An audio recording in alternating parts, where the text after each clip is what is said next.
And then Luke walks up to Yoda and says something I think really important, like it's right at the center of the movie, and I think it's the central element of this theme. He says, I don't believe it. And what does Yoda say to him? That is why you fail. You failed the test because you don't believe. Hey guys, welcome back to Story Chapel. We're going to dive into The Empire Strikes Back next, number 2 in our series of the original Star Wars series. Empire Strikes Back, the themes of loyalty, training, and love are kind of at the center of what this movie is all about. So getting into the themes, a big part of what we're contrasting in this movie are really these two characters. Who's this guy? Yoda! And who's that guy? Darth Vader. And so part of what we're looking at here is the tale of the mechanical versus the organic world. And so you see this in everything. Everything around Darth Vader is mechanical, everything, right? He's in this meditation chamber. He's like basically hooked up to wires and buttons and electronics. He can't even move without the help of machines. Everything's mechanistic. He's always in these spacecrafts that are totally mechanistic. And here you have Yoda in a swamp. And a swamp is like the absolute opposite of the mechanical world. It's just like, there's so much organic life. It's just sloppy and crazy and chaotic because it's just organisms absolutely everywhere, right? So these are the two different worlds of the light side of the Force, the dark side of the Force, kind of just contrasting. So part of what you're trying to feel when you're watching Empire Strikes Back is the collision between these two worlds, this hyper-organic, hyper-mechanical world coming together. And even in the middle of the movie, they're just constantly cutting back and forth between the two worlds. So you're like, oh, now we're in space, now we're in the swamp, we're in space, we're in the swamp. And it gives you this like feeling of, whoa, what's going on? Like, what do I think is actually good and true between these two worlds? There's something deeper though that it's trying to explore, and it's really exploring the difference between the empire and the free individual, right? Because in order to prop up this mechanical world, you have to exert immense power, authoritative power, technological power, to exist in space. That's one theme. But to actually be in this organic world, you have to have incredible freedom in yourself. You have to get to a place of self-mastery. And that's a major part of what Yoda represents in this movie. Now, we need to take a minute, because we didn't get a chance to do this last time, really appreciate this guy. Because when we are trying to understand these two themes about Darth Vader, the mechanical, he's like a machine, right?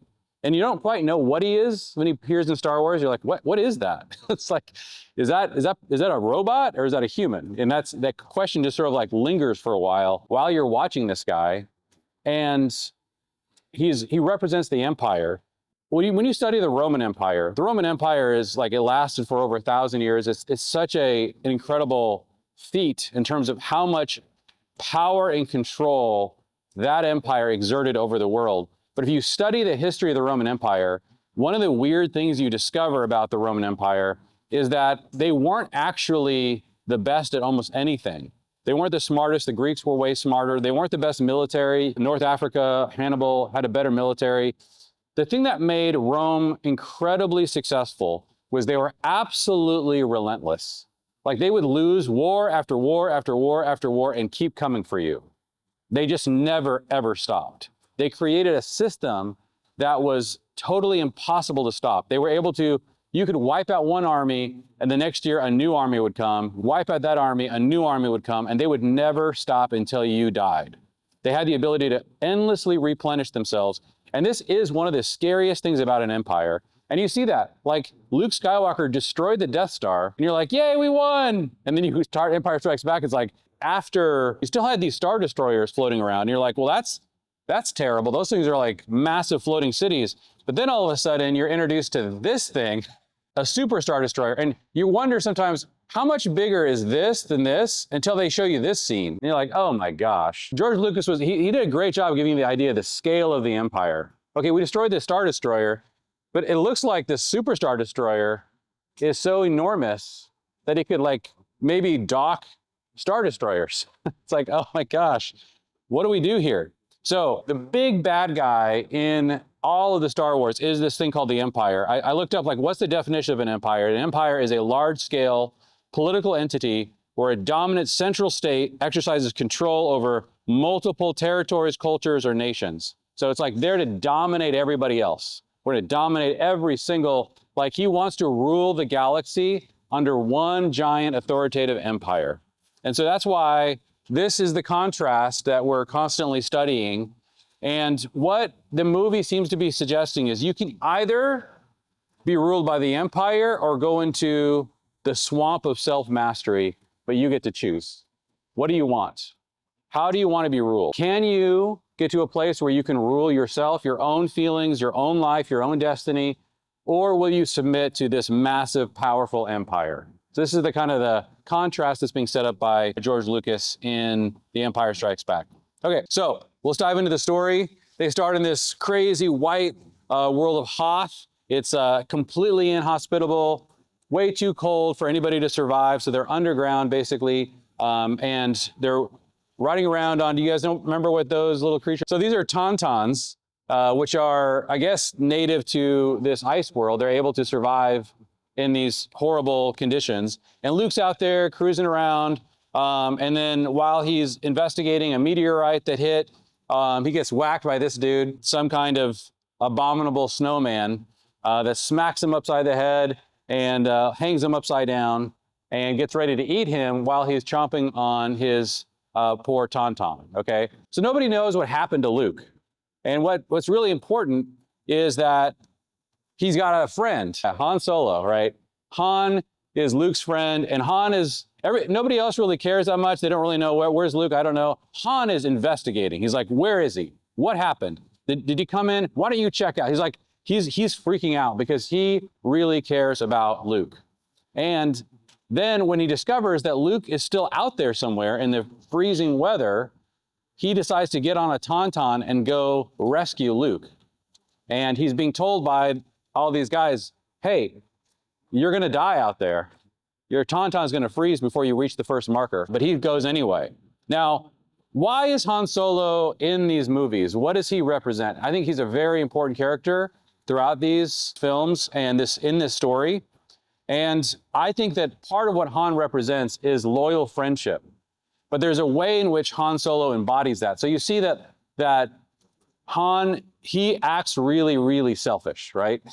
Like constantly. In the first movie, he tells Luke, I want nothing to do with this weird rebellion. I'm out. I got my money. And he acts super selfish. But then in Star Wars, he shows up at the last second to rescue Luke.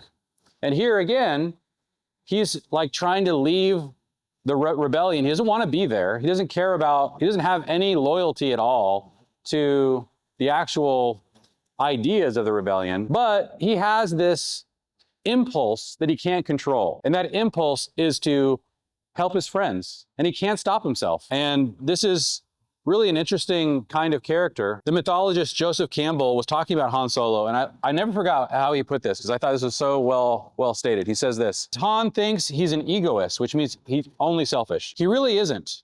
And that's a very lovable kind of human being. I think, and there are lots of them functioning beautifully in this world, they think they're working for themselves, very practically and all, but no, there's something else pushing them. This is what makes Han Solo so lovable, because he acts like he's being selfish, but in reality, he's being driven by loyalty and love for his friends. And so he can't stop himself. Now, that brings up this question: which is it better to be? To pretend to be selfish, but to really be loyal, or to pretend to be loyal and really be selfish? Like, this is a really important question to answer. And Jesus talks about this in a famous parable of two sons, where he has breakfast with his two sons, this father, and he tells his two sons, hey, I need you to go in the vineyard today and work. And one of the sons says, no way, I don't want to do that. I want to go to Tashi Station and buy some park. I don't know what he's going to say. But he wants to be doing his own thing. And then the other son is like, oh yeah, I'll do that, Dad. But then at dinner time, he finds out that the son who said no actually went into the field and worked all day. And the son who said, sure, Dad, I'll do it, he spent the rest of his day doing whatever he wanted. He never went to work. And people have talked about one son is really disappointing at breakfast, another son is really disappointing at dinner. It's like, be the kind of, like, it's better to be like delight at both. Like, be nice both times. That'd be great. Say what you're going to do and actually do it. But if you're going to have to be one or the other, Jesus asked his disciples, which is better? He's like, well, it's better to be the guy who actually does the right thing than the one who says he's going to do the right thing. And that's really Han Solo. Han Solo is the guy who always tells you, he always has the wrong answer to everything and always does the right thing. That's a pretty, and I love how Joseph Campbell's like, you can't help but fall in love with somebody like that. And so that's what's happening throughout the movies. You're like appalled by what he says and does, kind of in the moment, but then what he actually ends up doing, you're like, oh my gosh, he's a really good person. So anyway, that's Han Solo. All right, so then we get into this crazy contrast. So they have to escape this frozen world. They get discovered by the Empire. The Empire comes after them, comes out of warp drive.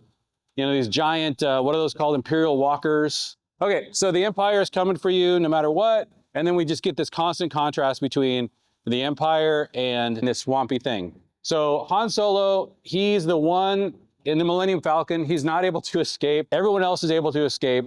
Luke is able to escape. Now, Luke gets rescued by Han, from the abominable snowman. But right before he gets rescued, he gets a message from Obi-Wan Kenobi. Yeah, go find Yoda. He's in the Dagobah system. So Luke goes to look for Yoda, and he needs to be trained by Yoda. Ben Kenobi says to Luke, he's the Jedi Master who instructed me. And so our first theme was loyalty, really exhibited by Han and his character. Now we're going to get into the second theme, and this is actually a very rare theme in movies. And that is the theme around training. So, and I love this theme. Yoda is this character that is there to train Luke and put Luke through all kinds of different training exercises and tests. And one of the things that we learn is that power without training is either useless or dangerous. And so the fact that you have a little bit of power, he was able to use the Force just a tiny bit to get a lightsaber to get away from the ice creature guy. But man, he is very weak as a Jedi. He needs to be trained. And so he goes through all these with Yoda. Yoda is like constantly coaching him as he's lifting things in a swamp. And so one of the questions that this has always caused me to wrestle with, and this is the second theme of Empire Strikes Back, is why is training such a rare theme in so many films? And they even completely destroyed this theme in the sequels. But wow, this does such a good job of expressing this, because this does seem to really apply to real life. I don't know if you guys have any thoughts about it, because I'm just like, this is not very common. Like, we don't see lots of films where this is like, we have a lot of people finding themselves and a lot of people like going on journeys, but not a lot of like, I'm going to show you and train you. It's not very common. And I think it's such an important thing. Like, we need to understand it. He gives Luke 3 tests. The first is the Yoda test. Okay, that's the very first test that Luke gets. What was the Yoda test? Do you guys know what that was? Like, he's looking for a powerful warrior, and he's got this little Muppet creature. He's like, that can't, like, he doesn't even occur to Luke that could possibly be Yoda. So the Yoda test is, can you see through your biases to understand the real power that inside this little tiny guy? And Luke fails miserably. All right, the second test is the X-Wing test. Yoda tells Luke to levitate his X-Wing fighter, which is massive. And he thinks this is crazy, right? Now, does Luke pass or fail this test? He fails it terribly again, right? He's completely, miserably fails this test. And so what happens after Luke fails the test? Yeah, Yoda, it's such a cool scene. Yeah, Yoda, just this tiny little guy, picks up the X-Wing, moves it over, and then Luke walks up to Yoda and says something, I think, really important, like, it's right at the center of the movie, and I think it's the central element of this theme. He says, I don't believe it. And what does Yoda say to him? That is why you fail. You failed the test because you don't believe. So what is really being uncovered there is what Yoda's trying to get Luke to do is grow in faith. He doesn't have enough faith to wield the Force with enough power. His faith is stopping him. He sees Yoda's size and says, you're too small. He sees the X-Wing fighter and says, it's too big.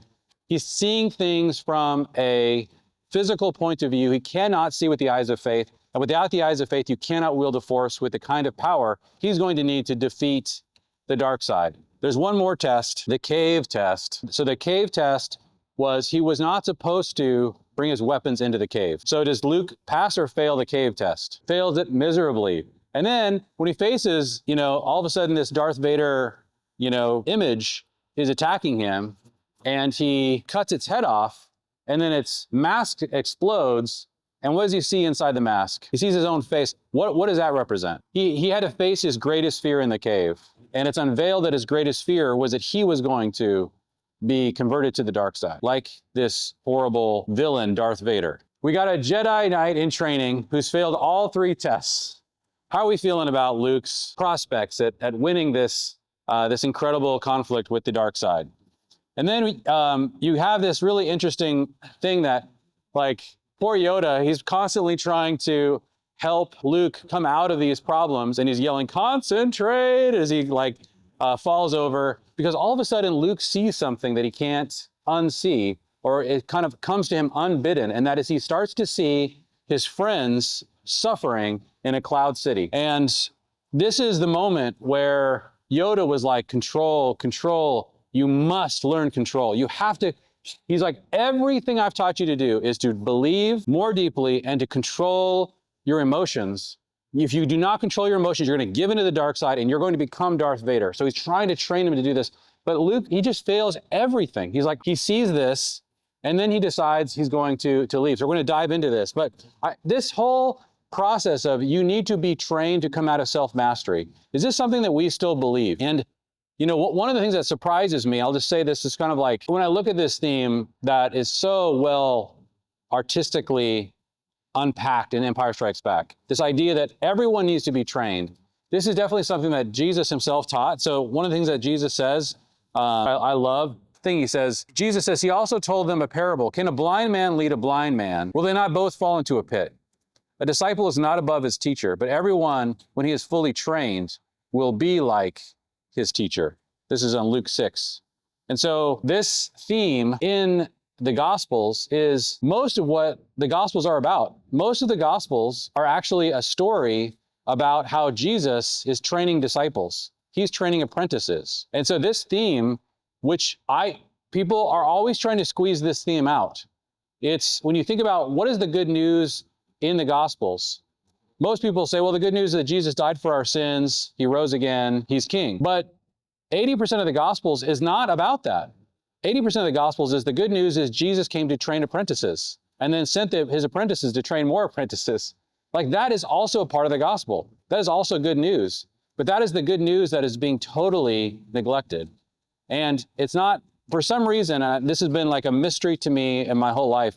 This theme of training, taking on and training apprentices is a underexplored, underappreciated, constantly neglected theme that is extremely important.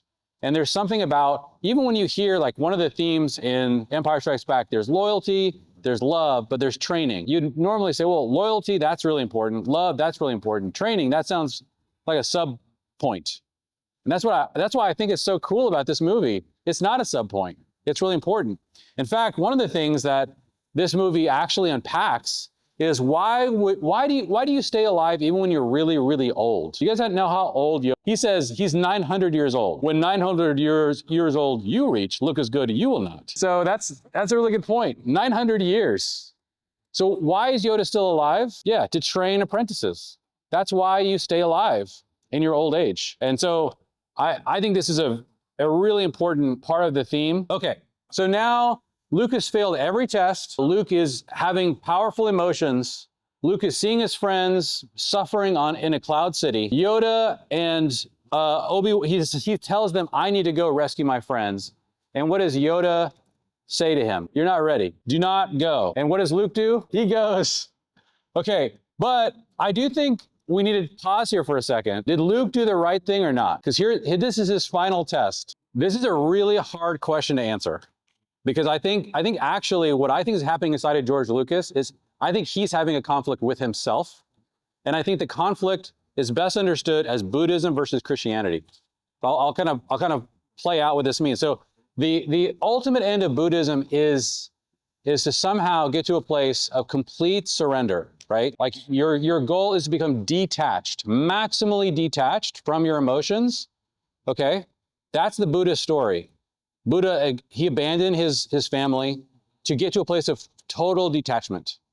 And once you get to a place, you can reach nirvana, which is, and I believe George Lucas basically believed in Buddhist Christianity, and he did not know which one was true, and they collided in this moment. And I think that he was not able to resolve it, and therefore he did not resolve this question. But as a Christian, I agree with Nick. I think he did the right thing, because what happens in Christianity is love conquers.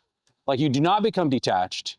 You choose love. That is a uniquely Christian attitude that is not consistent with the tenets of Buddhism, that ultimately maturity is getting to a place of detachment. That's not that love's not a part of it, but it's that detachment's greater. But I don't think that he was ever able to fully resolve this. And so if I had to guess, I think he kind of was like 60% Christian, 40% Buddhist, and because he then tells the story from this more Christian point of view, and especially where it goes in the next movie, which we'll explore much more deeply. I think the kind of his Christian intuition start to overwhelm his Buddhist ideas about reality. So now part of what's happening here in this conflict is Paul says this really shocking thing at the end of 1 Corinthians 13. He says, 3 things will last forever: faith, hope, and love. But the greatest of these is love. And I think this is the 3 themes of the Star Wars movies. So Star Wars is called, what's it called? Like, what's its title? Yeah, Star Wars is called A New Hope. So Star Wars is about hope. That's the center of it. Empire Strikes Back, I think the center of it is about faith. I don't believe it. That is why you fail. You must be trained to really believe. And I think Return of the Jedi is about love. So these are the 3 greatest themes according to the Bible. And I think this is part of what's really infecting. Now, we're going to begin, there's like overlap. So you begin with, some elements of hope in Empire Strikes Back. You really fixate on training and faith. And then you ultimately, you begin to open this final chapter about the nature of love. And that's what we're all about when Luke arrives to the Cloud City. Who does Luke Skywalker think Darth Vader is at this point in the story? Oh man, it's really important. Whatever you believe or know now about the nature of Darth Vader, imagine the amount of hatred Luke went into this. This guy murdered my father, murdered my mentor. He's destroyed countless, the movie is trying to create a situation of maximal hate for Luke, between Luke and Vader, from Luke towards Vader, because this is really what he has to overcome. Like, you cannot, but he has every reason in the world you can imagine to hate Darth Vader. But he's there for what reason? Like, why did he come to the Cloud City? To save his friends. So this is the thing that Jesus said, greater love has no one than this, than someone lays down his life for his friends. I think this is the thing that is really, it's so important in the story that part of the way that Luke is overcoming this insane hatred he must have toward Darth Vader is he's doing this out of such a pure motive, what Jesus really calls the greatest kind of motive you could possibly be motivated with. It's just like, I love my friends. I want to rescue my friends. That's what he does. Then we get to this moment. And what's crazy is Darth Vader is tempting Luke, telling him, hey,